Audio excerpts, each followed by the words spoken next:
2, bikin yang takut gitu. Udah. 3,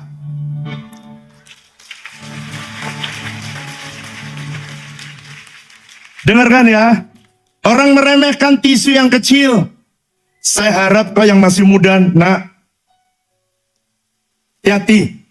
Jaga kesucian hidupmu. Botol yang keras bocor, gak bisa menahan.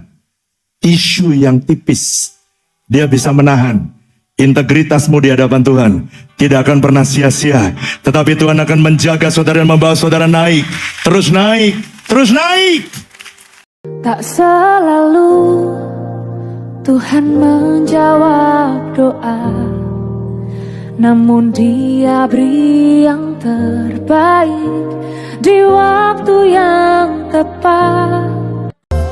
Kami menikmati hadirat-Mu di tengah-tengah kami. Tuhan, sebab kami tahu hadirat-Mu itu segala-galanya bagi kami. Kalau Kau hadir bersama kami menjadi kuat.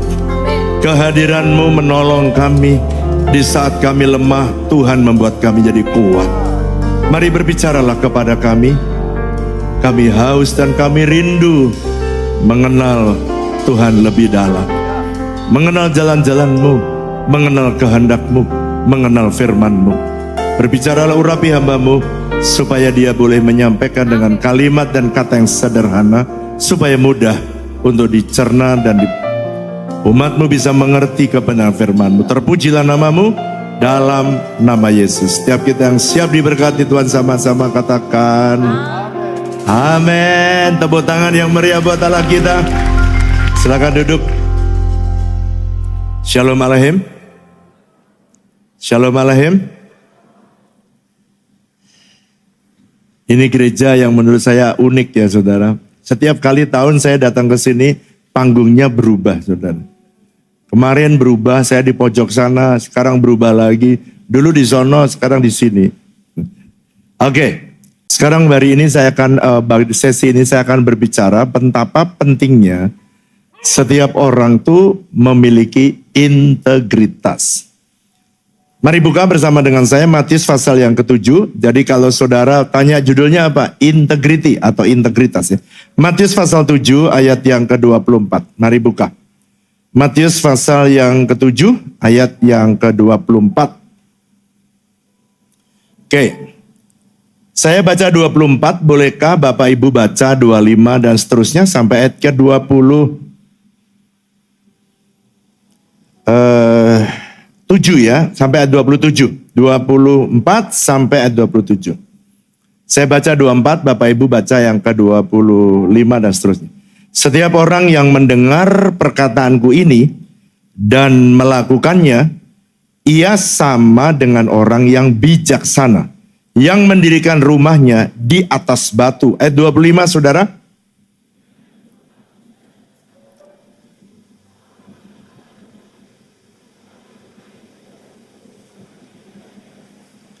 Bolehkah dibaca, semua ikut membaca ya, karena kalau saudara mendengar firman Tuhan, itu firman Tuhan kalau udah baca dengan suara saudara kedengaran, iman itu akan timbul. Sebab iman timbul dari pendengaran akan firman Kristus. Boleh ayat 25 dibaca sekali lagi dengan suara keras. 1, 2, 3.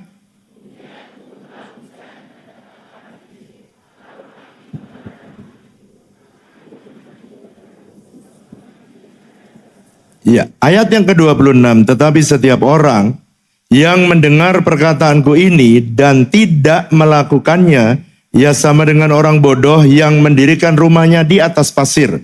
Kemudian, 7 sama-sama, 1, 2, 3. Kemudian,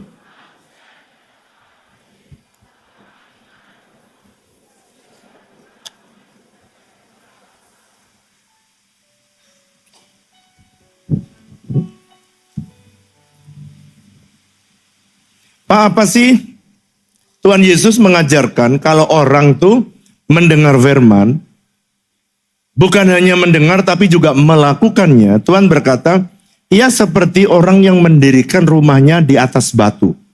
Very solid, kuat, perkasa.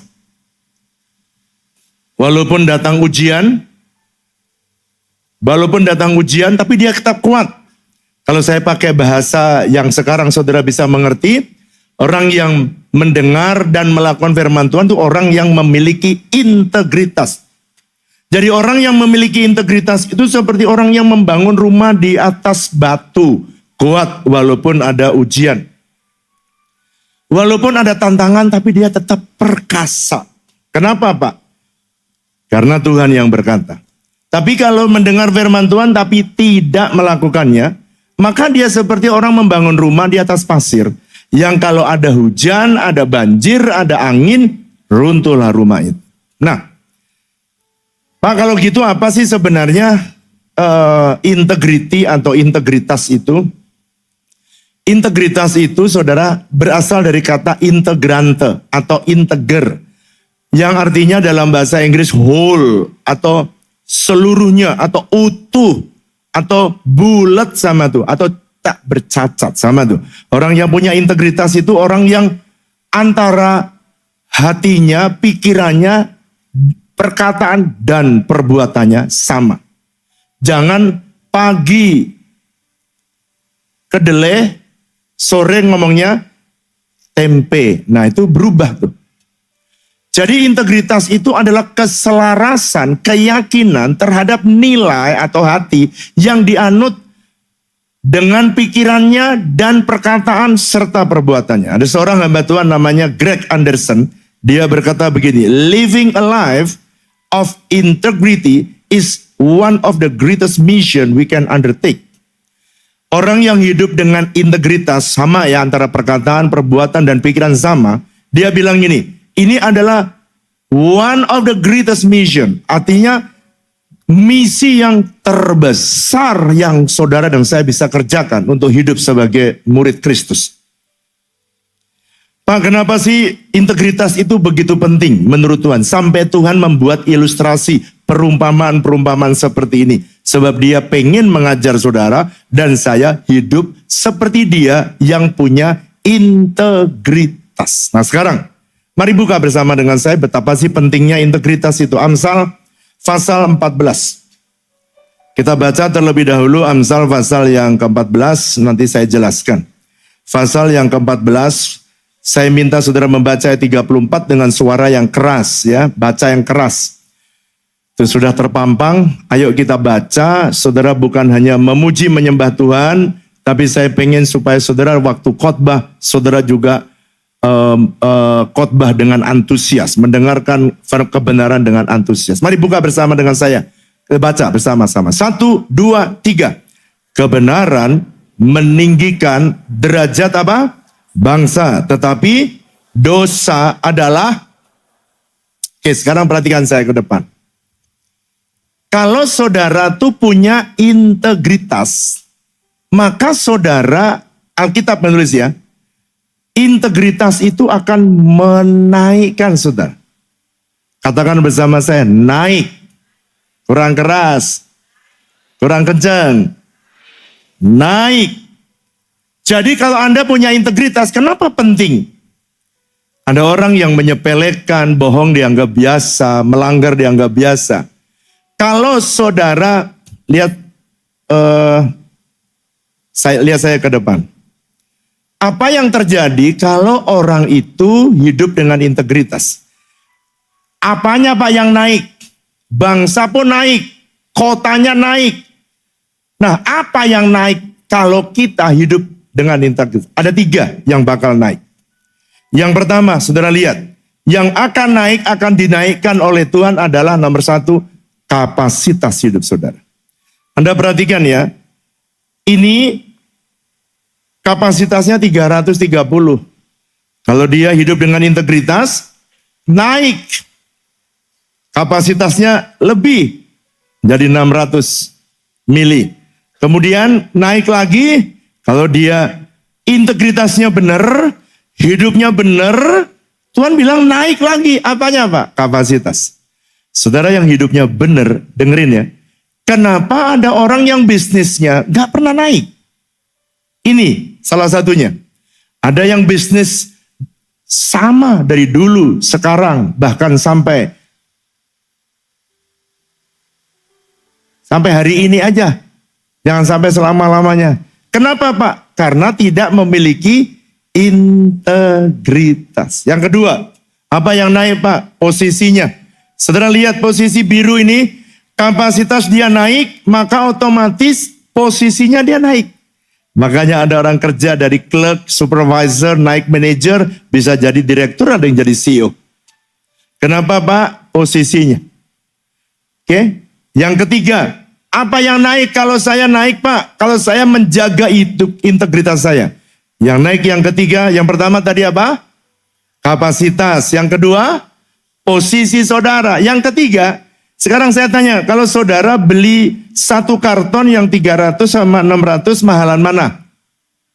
600 sama 1500 mahal mana? 1500. Artinya, nilai apa yang naik Pak? Nilaimu. Nilaimu di hadapan Tuhan tuh naik. Saudara, ada dalam 2 Timotius pasal yang kedua, orang itu ada yang punya kualitas emas dan perak yang akan dipakai untuk pekerjaan yang mulia. Ada orang yang kualitasnya itu kurang baik untuk pekerjaan-pekerjaan yang kurang mulia. Jadi kalau saudara menjaga integritas saudara, maka Tuhan akan membawa saudara naik. Katakan bersama saya, kurang keras. Naik nomor 1 apa? Kapasitas. Naik nomor 2? Posisi saudara naik. Yang ketiga, nilai saudara di hadapan Tuhan. Kenapa ada orang yang rela bayar dia mahal? Karena memang nilainya berbeda. Kenapa ada orang yang gajinya tidak pernah naik? Ya karena memang dia nilainya nggak naik. Coba saudara bangun nilai saudara naik, maka bukan hanya Tuhan yang menghargai, manusia pun akan menghargai posisi saudara, bayaran saudara, dan apapun yang saudara kerjakan dibuat Tuhan naik. Katakan bersama saya, ada orang berkata, di dunia ini semua biasa kok Pak. Korupsi biasa, bohong biasa, free sex biasa, udah terbiasa Pak. Bahkan kalau saudara ke Eropa, orang free sex itu dianggap biasa. Bahkan kumpul kebo pun sudah biasa. Tapi ingat ya, mayoritas belum tentu benar. Katakan bersama saya, belum tentu benar. Jadi saudara, kalau orang banyak melakukan, belum tentu benar. Amsal 14 ayat 12 di atasnya. Ada jalan yang disangka orang lurus, tetapi ternyata ujungnya maut. Tapi kalau saudara memiliki integritas dengan benar, maka saudara akan dibawa Tuhan naik. Satu hari Tuhan minta kepada Samuel untuk memilih raja setelah Saul menyakiti hati Tuhan. Lalu Tuhan berkata kepada Samuel, Urapi pergi ke rumah Isai dan urapi salah satu dari anak Isai. Maka datanglah yang pertama namanya Eliab. Lalu mau diurapi, Tuhan bilang, jangan diurapi. Kenapa Tuhan? Bukan itu.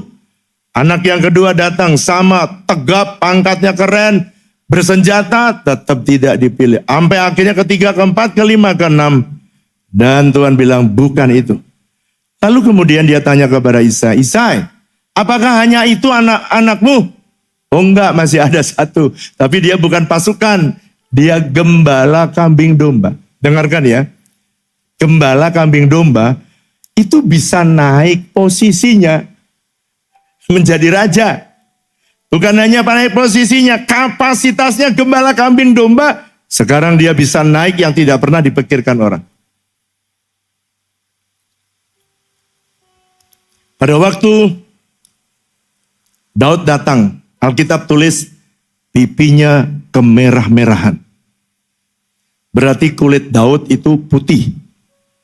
Pasti putih. Kalau orang kan putih, dia kena panas, mukanya merah. Gak mungkin Daud hitam. Kenapa? Kalau hitam, kena panas, bukan kemerah-merahan, saudara. Tambah keling. Gosong, ya tambah gosong. Daud ini pasti putih. Tapi yang hitam, yang kayak saya, yang kecoklatan begini, atau hitam, ya bersyukurlah karena di padang tidak kelihatan. Lebih aman. Tetapi Tuhan berkata begini kepada Samuel. 1 Samuel pasal 16 ayat 7. Bukan yang dilihat manusia yang dilihat oleh Allah. Manusia melihat apa yang di depan mata, tapi Tuhan melihat di dalam hati. Saudara, kalau Tuhan mau promosikan seseorang, dia lihat bukan tampangnya. Yang dia lihat apanya? Hati kita. Itu sebabnya Tuhan ingin supaya saudara dan saya bertumbuh integritas kita. Nathanael Branded dia berkata begini.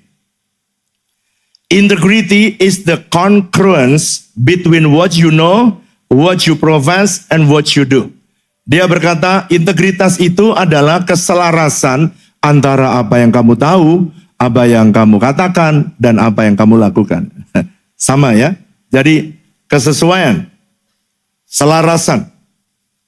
Jadi integritas itu, ada orang yang berkata kalau dia sudah jujur hari ini, tahun depan pasti jujur. Belum tentu. Ini statement saya. Integritas itu adalah sebuah perjalanan. Kenapa Pak sebuah perjalanan? Bukan sebuah destiny atau destination. Dia bukan juga sebuah tempat yang harus dituju. Sebab integritas itu adalah sebuah perjalanan. Yang terus bertumbuh, semakin seseorang menjadi dewasa, integritasnya di hadapan Tuhan semakin bertumbuh. Sekarang saya mau masuk bagian yang penting. Kalau gitu, Pak tadi Bapak bicara tentang definisinya. Sekarang saya pengen tahu integritas itu kalau saya mau praktek dalam hidup saya, apa sih arti integritas itu? Sekarang, saya mau jelaskan pelan-pelan, saya harap bisa menolong saudara. Yang masih muda, saudara bisa belajar banyak. Yang pertama, integrity atau integritas itu, kalau dalam praktek sehari-hari, saudara melakukan sesuatu yang benar, sekalipun tidak ada yang melihat. Jadi orang yang punya integritas, itu orang yang sekalipun gak ada manusia yang lihat, dia tetap percaya mata Tuhan tetap melihat dia. Sehingga dia tetap melakukan yang benar sekalipun tidak ada orang yang melihat. Pak, apa ada nggak di dalam contoh Alkitab? Ada. Kalau saudara membaca Kejadian 39 sampai 50, ada cerita Yusuf. Yusuf saudara masuk di rumah Potifar. Lalu ketika di rumah Potifar, tiba-tiba Potifar pergi, dan dia lagi membersihkan kamar Tante Poti, tiba-tiba Tante Poti masuk. Lalu kemudian pintunya ditutup. Ayo, sekarang kalau saya tanya anak muda, kira-kira kalau saudara jadi Yusuf, gak ada orang, suaminya pergi, ada Tante Girang datang. Mungkin kalau orang Surabaya, anak-anak muda Surabaya, begitu dipanggil sama Tante Poti, Cop, gitu ya, Sop, gitu ya, Yusuf. Wah, manggilnya sambil mesra, Sop, gitu ya. Oh, dia masih tahan panggilan pertama. Panggilan kedua, Sop, agak tahan. Tapi begitu panggilan lagi dengan lebih manja, Sop, Sop, mana tahan. Yang ini kuat, agak kuat. Mana mungkin kuat kalau terus menerus. Yusuf enggak. Yusuf tetap berdiri dan berkata ketika dia melihat Potifar mengajak, dia langsung ngambil keputusan. Kalau ada dosa perzinahan cuma satu, lari. Katakan bersama saya, kurang keras, lari. Tapi ada yang lari mendekat Pak, nah itu salah. Lari yang menjauh, yang benar. Jangan lari mendekat. Saudara, ada orang kalau mendapatkan tawaran, dia berkata ini, ada orang ya di kamarnya, lalu kemudian ada orang yang mengetok. Ini Yusuf malah di dalam, sudah di dalam sama Tante Poti dan ditutup. Sebenarnya banyak kesempatan, tapi Yusuf tetap menjaga integritas sekalipun dia tidak ada orang yang lihat dia di dalam kamar itu. Saya nggak tahu kalau anak muda sekarang ya. Mungkin berdoa, Tuhan, aku tidak pernah berdoa supaya Tante Poti satu kamar dengan aku. Tapi kalau dia datang Tuhan, bukan permintaanku. Jadilah kehendak-Mu saja Tuhan. Apa yang menjadi keinginan hatimu. Kalah dan jatuh. Pak, kalau hidup sehari-hari kayak gini bisa nggak kasih contoh Pak? Oke, tadi Yusuf. Gimana satu hari saya dapat pelajaran dari Tuhan ketika saya lagi pergi di Singapura. Waktu saya pergi ke Singapura, tiba-tiba teman saya ini selesai pelayanan, saya diajak makan. Lalu jam 12 dia ngobrol panjang dan lebar, lalu kemudian dia bawa saya ke hotel jam 12 malam. Sepi sekali di Singapura. Dia nyopir dan saya ada di samping saya sampingnya dia. Lalu dia tiba-tiba nyopir dan tiba-tiba ada traffic light. Kalau orang Surabaya bilang apa itu ya? Bang Jo ya. Ya Bang Jo. Tapi waktu itu saya lihat dia dalam lampunya itu kuning. Begitu dia lewat lampu kuning, itu langsung seketika direm. Ciii. Saya bilang, kenapa kamu kok ngerem sampai begitu? Oh iya Pak, ini sudah warnanya kuning Pak. Jadi kita harus rem. Kalau di Surabaya, lampu yang kuning, begitu ngendarai mobil, yang dipencet gas atau rem? Oh Tuhan, ampuni umat-Mu Tuhan.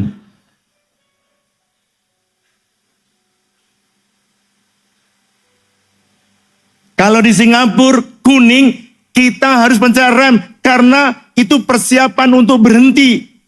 Kuning. Kalau di Surabaya, mumpung masih tuh. Tuhan ampuni Tuhan. Pertanyaannya, jam 12 malam nggak ada yang lihat kanan kiri loh, nggak ada yang lihat. Tetapi saudara tahu nggak? Tetap walaupun nggak ada yang lihat, ada mata Tuhan yang melihat saudara. Dan setiap kali orang punya integritas, dia akan dinaikkan Tuhan, akan ada promosi dalam hidupnya, posisinya akan naik, kapasitasnya akan naik, dan berkat Tuhan dalam hidupnya pun akan naik. Yang percaya katakan amin. Mungkin saudara berkata begini, Pak, kenapa sih melanggar lampu merah aja kok Bapak ngomong? Sekarang perhatikan ya. Walaupun gak ada yang lihat, oke, Tuhan kan juga gak ketahuan Pak. Mari saya ajak membaca bersama dengan saya. Kejadian pasal 4. Kenapa sih Pak, Bapak begitu serius bicara ini? Tuhan sebenarnya yang serius, bukan saya.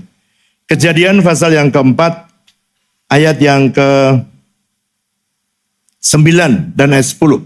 Saya minta saudara baca ya, bersama-sama ya, supaya kita bisa memahami. Satu hari Habil diajak oleh kakaknya Kain ke ladang. Lalu kemudian dipukulnya dia. Waktu dia dipukul, mati dia. Lalu kita mari baca ya. Ayat yang ke-9. Mari baca dengan suara keras. 1, 2, 3. Firman Tuhan kepada Kain. Di mana Habil adikmu itu? Jawabnya, ayat 10 baca dengan suara keras. 1, 2, 3. Firman-Nya, apakah yang telah kau berbuat ini? Darah adikmu itu berteriak kepadaku dari mana? Lihat. Waktu itu tidak ada satupun orang yang lihat. Adam dan Hawa tidak lihat. Penduduk dunia hanya 4 orang dan mati 1. Jadi waktu itu terjadi pembunuhan 25% penduduk bumi ini. Mati. Ini masalah serius. Lalu kemudian dia pura-pura dia pergi. Perhatikan ini ya. Pura-pura dia pergi. Tapi Tuhan bertanya kepada Kain. Di mana adikmu? Am I my brother keeper? Apakah aku ini penjaga adikku? Lalu Tuhan jawab, nih perhatikan ayat 10. Tapi ingat, darah adikmu itu berteriak kepadaku. Dari mana saudara? Yang keras, tanah. Jadi dengan kata lain, tanah itu mencatat semua perbuatan manusia yang ada di muka bumi.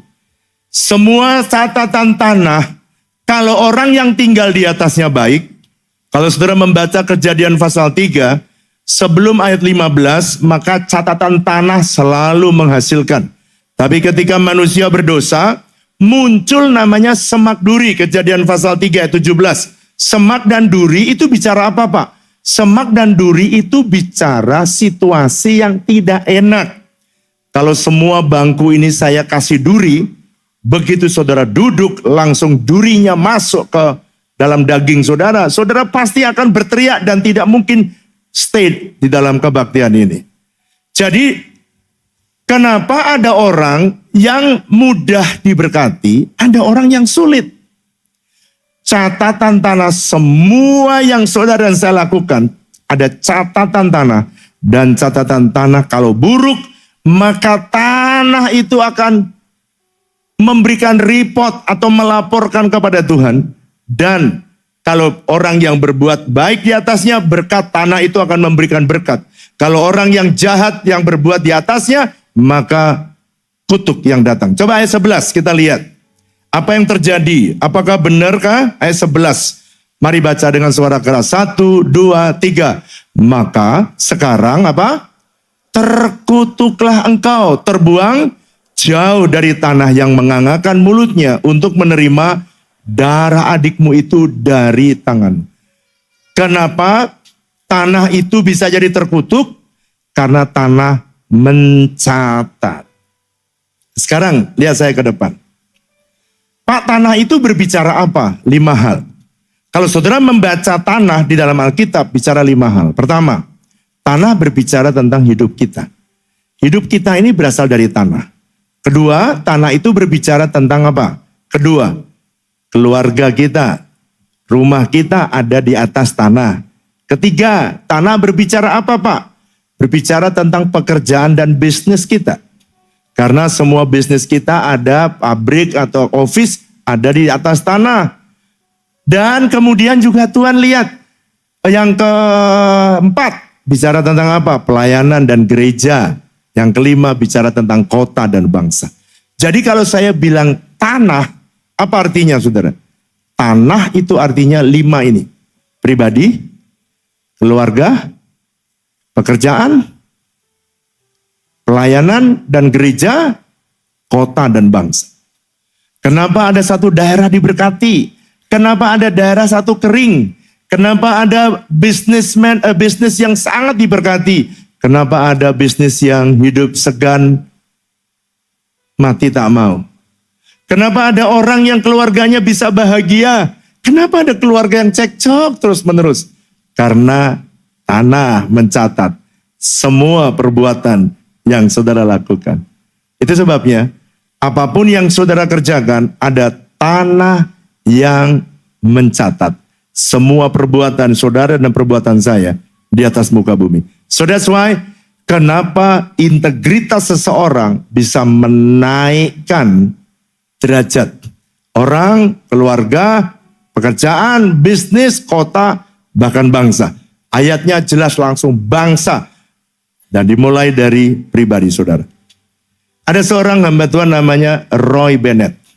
Dia berkata begini. Integrity is doing the right thing when nobody watching. And doing as you say you would do. Integritas itu mengerjakan yang benar sekalipun tidak ada yang melihat. Dan melakukan apa yang kamu katakan. Dan mengerjakan apa yang kamu katakan. Jadi orang yang melakukan yang sama seperti yang dia katakan, orang itu memiliki integritas di hadapan Tuhan. Saya berdoa, biarlah semua jemaat GSCS yang ada di sore ini adalah orang-orang yang memiliki integritas sehingga hari demi hari akan dibawa Tuhan untuk naik dan terus naik bersama dengan Tuhan melihat perkara-perkara yang besar dan ajaib. Yang kedua, Pak, apa sih Pak arti untuk aplikasi integritas? Yang kedua, Yang kedua, integritas itu adalah memilih yang benar sekalipun orang banyak memilih yang salah. Jadi sekalipun orang benar atau orang banyak itu memilih salah, saudara tetap berani memilih yang benar. Pak, ada contoh enggak Pak di dalam Alkitab? Ada. Siapa contohnya Pak? Itu Sadrah, Mesah, Abednego. Waktu mereka mendirikan patung dari Nebukadnezar, semua orang disuruh menyembah. Tetapi Sadrah, Mesah, dan Abednego, dia memilih untuk dia tidak menajiskan dirinya dengan menyembah kepada patung. Lalu kemudian dia dipanggil oleh Nebukadnezar. Saudara, lalu kemudian dia mau ditanya, apakah kamu mau menyembah? Dia bilang tidak. Kalau kamu tidak mau menyembah, kamu akan saya masukkan di dalam dapur perapian. Dan dia bilang tetap saya akan memilih yang benar. Kalau kamu masukkan dapur api. Lalu dia menjawab dalam Daniel pasal 3. Dia berkata gini, kalau Tuhan yang aku sembah, dia mau menolong saya, dia pasti bisa menolong saya. Tapi kalaupun tidak, biarlah Tuanku Nebukadnezar tahu bahwa aku tidak akan pernah menyembah patung yang Tuhan dirikan.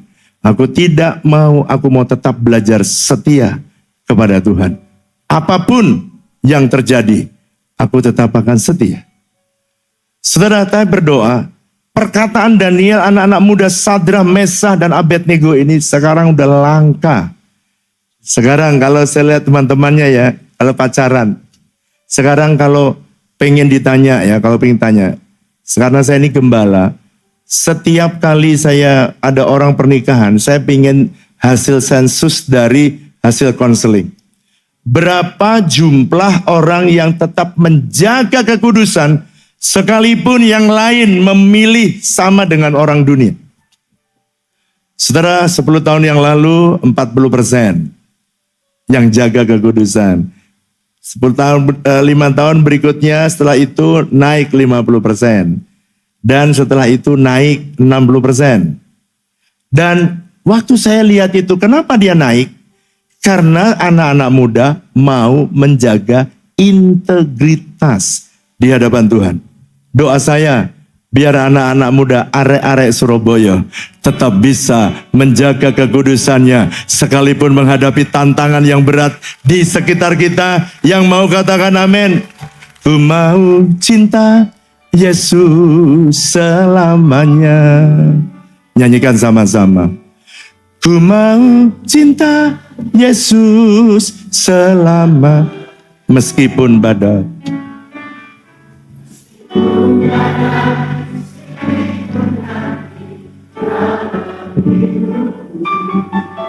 Ku tetap cinta Yesus selamanya. Ya Aba, Aba, Bapa, ini aku anakmu. Layakkanlah seluruh hidupku, ya Aba. Bapa, ini aku anakmu, sesuai dengan rencanamu. Josh Foreman, dia berkata gini, if you can maintain that integrity in whatever you do, you can't go wrong. Kamu tidak mungkin bisa salah. Kalau kamu bisa menjaga integritas di dalam hidupmu, apa saja yang kamu lakukan, kamu bisa menjadi orang yang tidak akan salah. Wow. Saudara kenal siapa Josh Foreman? Dia adalah petinju. Tapi orang banyak kenal dia petinju karena petinju kelas dunia. Tapi sesungguhnya dia ini adalah pendeta, saudara, gembala. Dan dia pakai tinju kalau duit di gerejanya habis, saudara. Duit gereja habis, dia tinju. Dapat duit, gebalakan lagi, saudara. Yang ketiga, apa-apa integritas kalau saya mau praktek sehari-hari. Yang ketiga, integritas itu artinya saudara dan saya mengerjakan yang benar sekalipun di saat yang sulit. Atau doing what is right even when it's difficult. Mengerjakan yang benar sekalipun di masa yang sulit. Saya masih ingat ada seorang bisnismen datang kepada saya. Dia bilang begini, Pak, saya punya project. Project ini saya udah tanda tangani. Terus kenapa? Project ini saya udah hitung baru tengah aja saya bakalan rugi, Pak.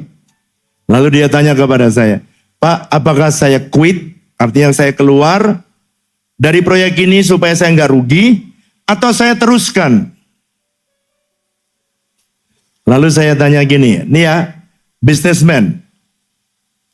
Lalu saya tanya sama dia, kamu pengen bisnis setahun atau pengen bisnis panjang? Ya saya pengen bisnis panjang, Pak. Oke, saya tanya, kamu pengen untuk kamu bisa naik bisnis kamu atau begini-begini aja? Saya pengen bisnis saya naik. Kalau menaik, maka kamu mesti baca Mazmur 15. Orang yang boleh duduk di dalam hadirat Tuhan, di gunung Tuhan yang kudus. Di sana ditulis gini, kalau saudara baca nanti ya, Mazmur 15 ayat 1 sampai 5. Coba saya baca, supaya saudara bisa dapat understanding. Mazmur pasal 15. Mari saya ingin baca saudara, ayat yang pertama dikatakan gini.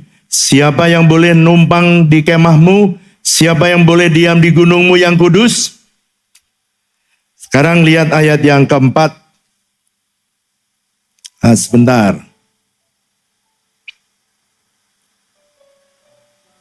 Oke. Ayat 4, mari baca. Siapa ya? Ayat 1, 2, 3, 4 itu sampai 5 ya. Mari baca ayat 4 saja supaya cepat. 1, 2, 3. Dia yang memandang hina orang yang tersingkir, tetapi yang memuliakan orang yang takut akan Tuhan. Ini perhatikan, yang berpegang pada apa? Sumpah walaupun rugi. Maksudnya gini, kalau kamu pengen memegang integritas, maka kamu walaupun rugi tetap setia kepada komitmen kamu. Gitu kira-kira. Lalu waktu saya baca itu, saya tanya sama dia, kamu pengen panjang atau tidak? Ya pengen panjang, Pak. Nih ayatnya. Peganglah komitmen sekalipun kamu rugi. Jadi saya harus terusin, Pak. Saya jawab iya. Dalam hidup ini, tidak selamanya bisnis itu selalu menghasilkan. Tetapi kalau saudara penuh integritas, Tuhan akan, ini lulus ujian.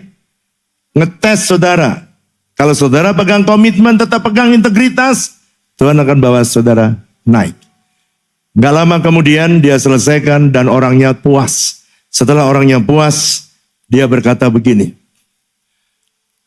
saya sangat bersyukur kalau bisa selesai proyek ini. Dia tahu bahwa proyek ini rugi. Tapi arsitek itu dia tetap selesaikan sampai garis akhir.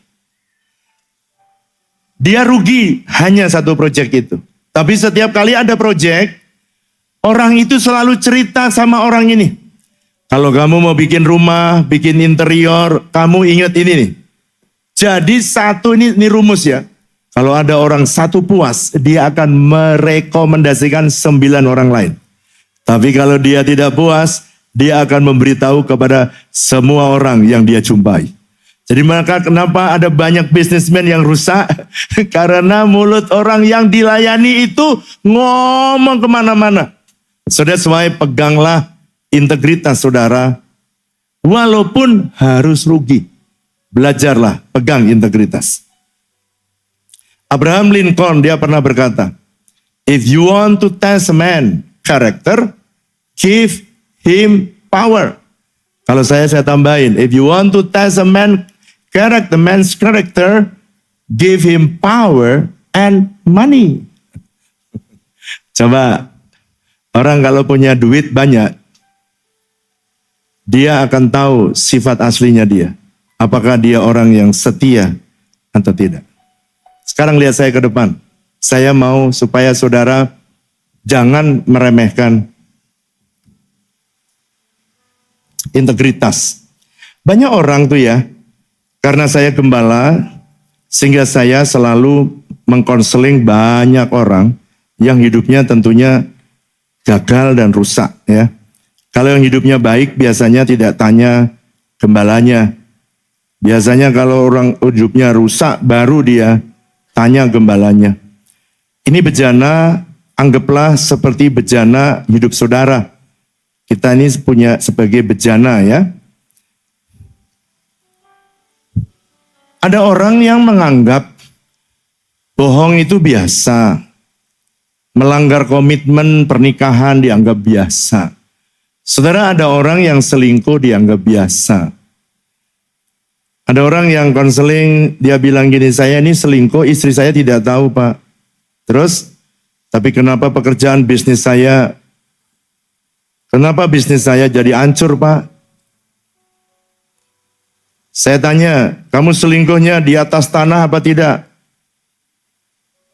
Dia bilang tidak Pak. Kenapa kok tidak? Saya di hotel Pak, lantai 37. Oh, kamu berjinahnya di lantai 37. Iya, oke. Di atas lantai 37 Pak, bukan di atas tanah. Oke. Tapi hotel lantai 37 itu, hotelnya itu berdiri di atas apa? Tanah. Baru dia nangis. Ketika dia nangis, kenapa nangis?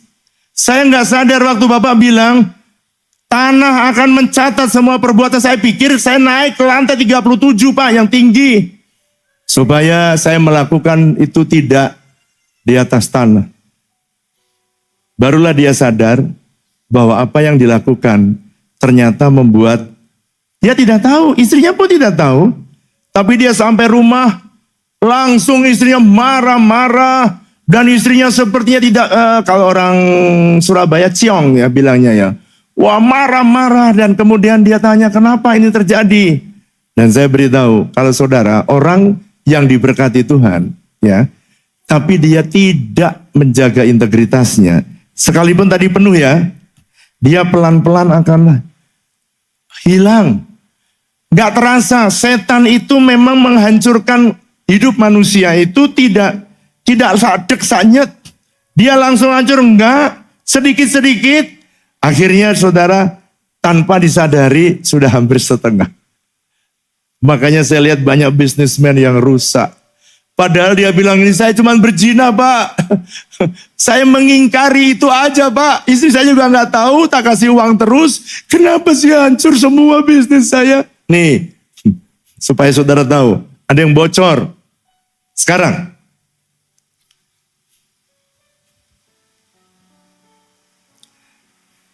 banyak orang yang meremehkan integritas itu.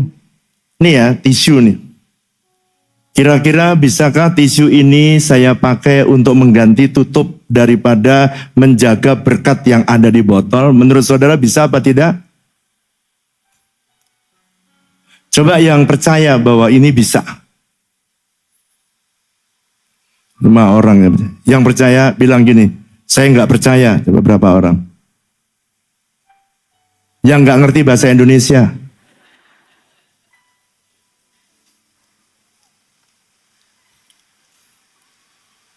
Mungkin orang berkata gini ya, tisu ini saya ilustrasikan integritas saudara. Tisu ini kalau kena air pasti langsung lumer.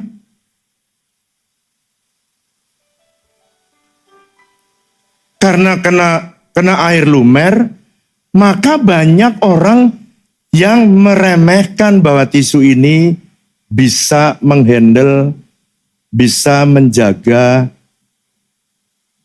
semua air yang ada di dalam botol ini. Sama seperti integritas, Pak, tutup pintunya segede gini, kalau bocor sedikit aja hancur. Mana mungkin Pak, tisu ini kena air juga langsung lumer Pak. Mana mungkin?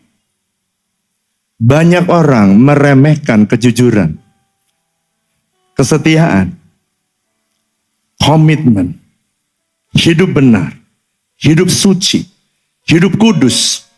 Anda remehkan. Sama seperti tisu diremehkan, banyak orang tidak mungkin bisa menjaga. Ternyata airnya kurang. Banyak orang meremehkan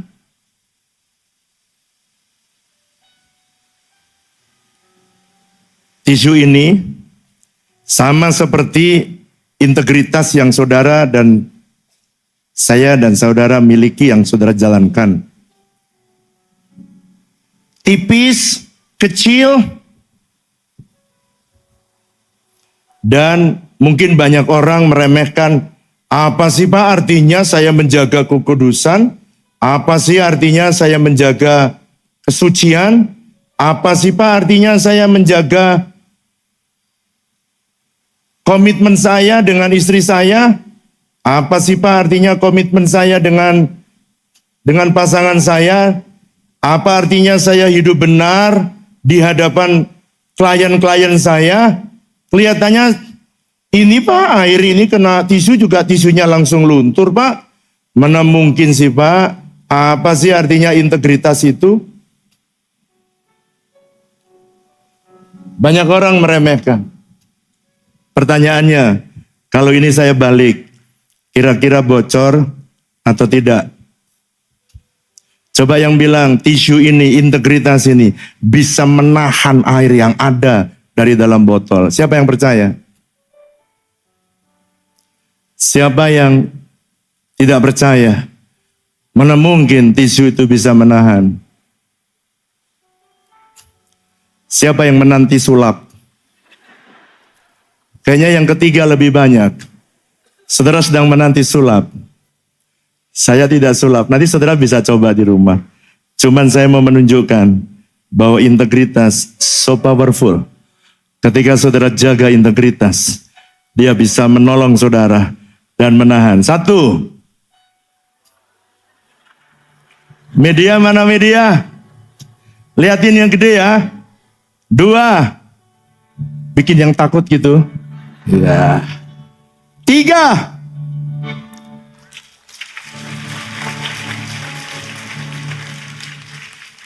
Dengarkan ya. Orang meremehkan tisu yang kecil. Saya harap kau yang masih muda, nak, hati-hati. Jaga kesucian hidupmu. Botol yang keras bocor, gak bisa menahan. Tisu yang tipis, dia bisa menahan. Integritasmu di hadapan Tuhan tidak akan pernah sia-sia. Tetapi Tuhan akan menjaga saudara dan membawa saudara naik. Terus naik, terus naik. Mari kita bangkit berdiri sama-sama, pemain musik boleh kembali. Ku mau cinta Yesus selamanya. Tak selalu Tuhan menjawab doa, namun Dia beri yang terbaik di waktu yang tepat.